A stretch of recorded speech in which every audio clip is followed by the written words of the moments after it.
Hi, I'm Sunil. Today I will show you how small wearable IMU sensors can be used for movement assessment and real-time feedback in clinical and sports settings. I will cover you what IMUs measures, how to set them up and calibrate them, a sample protocol and a practical tips so you can film or run test reliably. Okay, let's get started. Okay.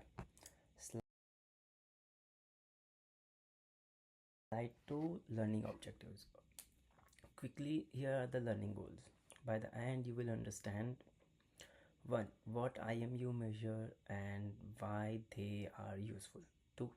How to place and calibrate them for gait and squats. 3.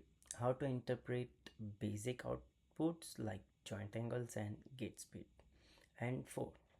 When you use IMUs versus lab systems, I will keep this practical, like lots of how to rather than heavy theory. Slide 3. What is an IMU? Okay.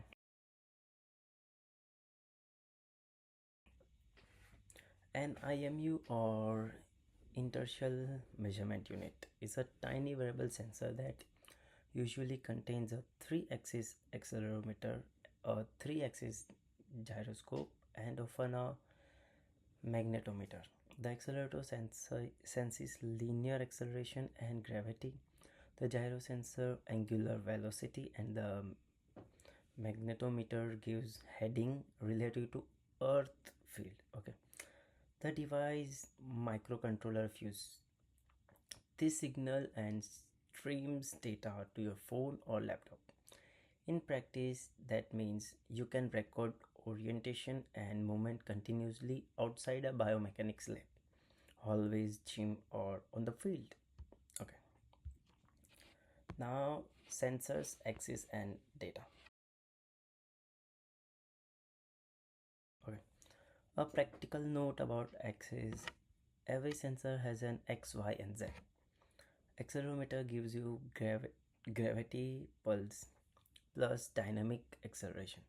So when the sensor is still, you will see the gravity vector. Okay, sorry. Gyros measure rotational speed and must be integrated to get orientations. Okay, and that's why they drift over time.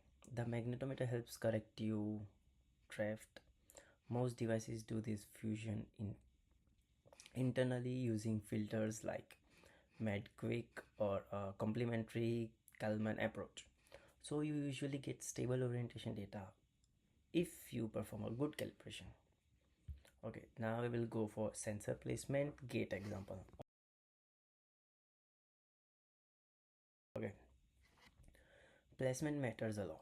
For a basic gait test, I recommend sensors on the pelvis, over the sacrum, thighs, shanks, and feet, either single sided or bilateral depending on time.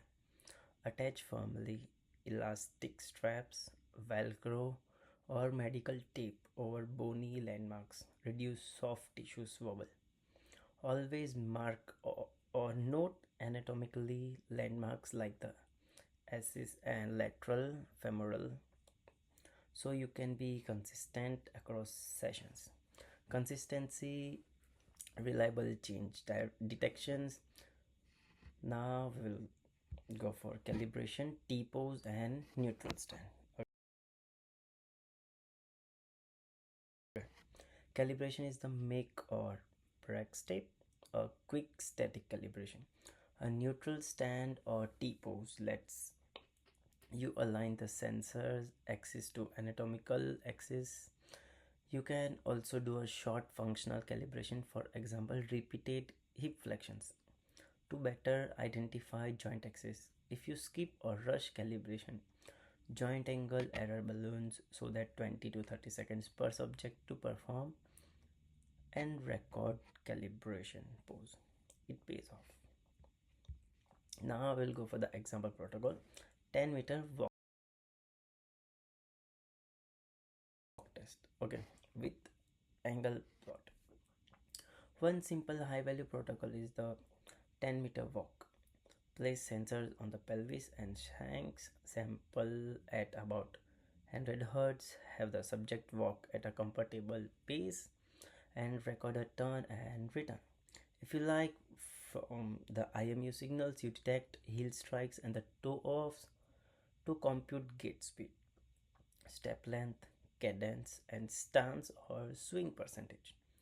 The plot here is simple knee angle time series useful to show consistency across strides or to compare pre or post interventions. Like now we will go for real time feedback. Okay, IMUs are great for real time feedback. The sensors stream to a phone or a tablet and software computers. Metrics with low latency, you can deliver auditory beeps, vibrations, or live visuals. For example, a knee valgus alert when an estimated abduction angle exists. Keep latency under about 100 to 200 milliseconds for meaningful cueing, and always pair automated cues with clinic clinician oversight so you don't overtrust the algorithm. Okay, now when to use IMUs. A short comparison, like IMUs are portable and great for field based and longitudinal monitoring. Okay, marker based systems are the lab gold standard for spatial accuracy but are expensive and lab bound.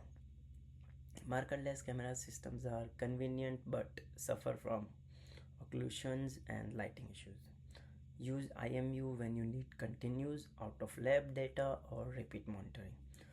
Choose lab system if you need the highest absolute spatial accuracy for a research grade study.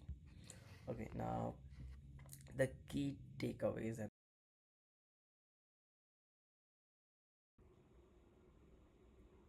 okay, to finish, three quick takeaways. And like, first, spend time on placement and calibrations. 2, IMUs are excellent for monitoring change over time and giving real time feedback, but be aware of drift and soft tissue artifact. Third, pair automated outputs with clinician interpretations.